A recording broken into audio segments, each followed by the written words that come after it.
you ever played the game Two Truths and a Lie?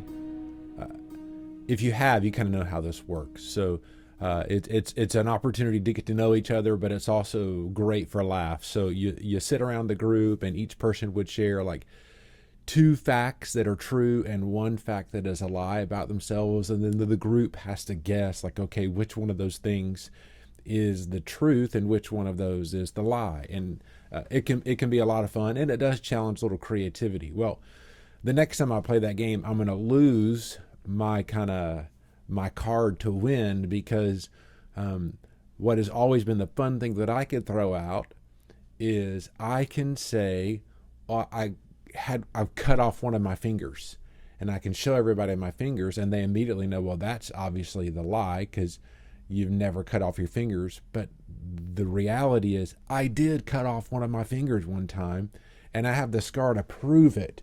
I'm not sure if that shows in very well, but I have a pinky finger that's really weird at the end because it got cut off one day. Now, I will save the gory details in this video by telling you the whole story, but let me just tell you, I was a kid and I blame my brother for it. Long story short, I have a scar, and it's a constant reminder, and I remember that day in every detail very vividly. And I'm sure you have similar experiences. And in fact, if we had time and we really wanted, or you wanted to know, like, I could sit down with you and tell you a lot of my life story, or at least some key moments, by just pointing out different scars from childhood all the way through adulthood. Most of them were accidents, stupidity, adventure, me thinking I was younger than I actually was.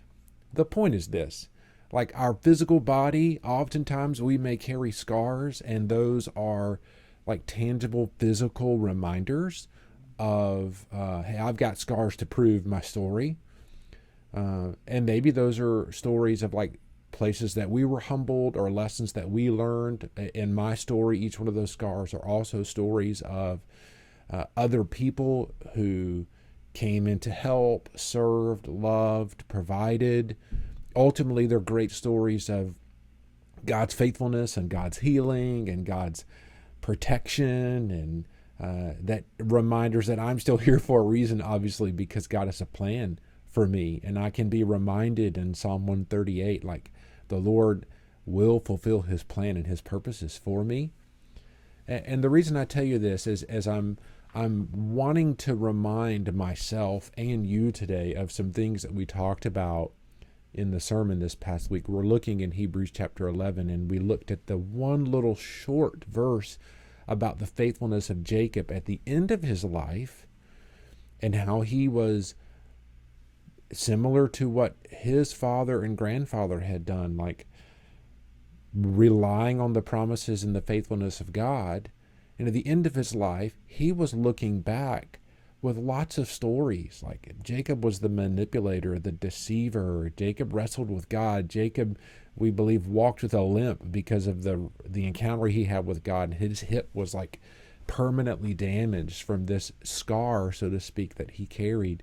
But he could look back on that and be reminded of God's faithfulness, God's provision, and the reality, like, I can't limit God, put God in a box. I can't disrupt his plan. He will fulfill his mission, and he will fulfill his purpose and his plan. Here's my encouragement for you today, and why I share this story. You can go back and watch or listen to the whole sermon in its entirety, and there's some really fascinating nuggets and lessons to be learned about adoption and forgiveness and peace and purpose in God's plan. But here's the encouragement for you today. Your life, your physical, emotional, and spiritual journey, whether those be scars of pain or moments of celebration, your journey, it's not about you. And it is not about you celebrating you.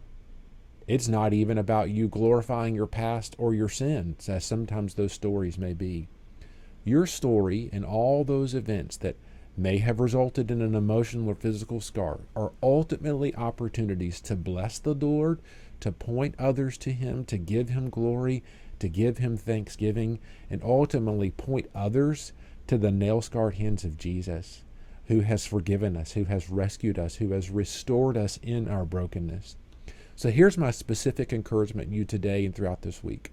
Maybe it's over lunch, maybe it's over coffee, maybe it's around the dinner table. You may want to start with having a fun time just sharing a story about your finger or your arm or your leg or this accident that you had. But use that story that others can relate to as a launching point to speak back to the faithfulness of God, to help others be reminded of the provision and the protection and the plan of God. Because that's ultimately what Jacob did. When we see the end of his life in Genesis 47, 48, 49, when we see those final days of his reflection and of his kind of passing on the torch to the next generation, was ultimately because he trusted in the faithfulness of God, and he had been humbled by that, and he had the scars to show it. Listen, I hope you're encouraged.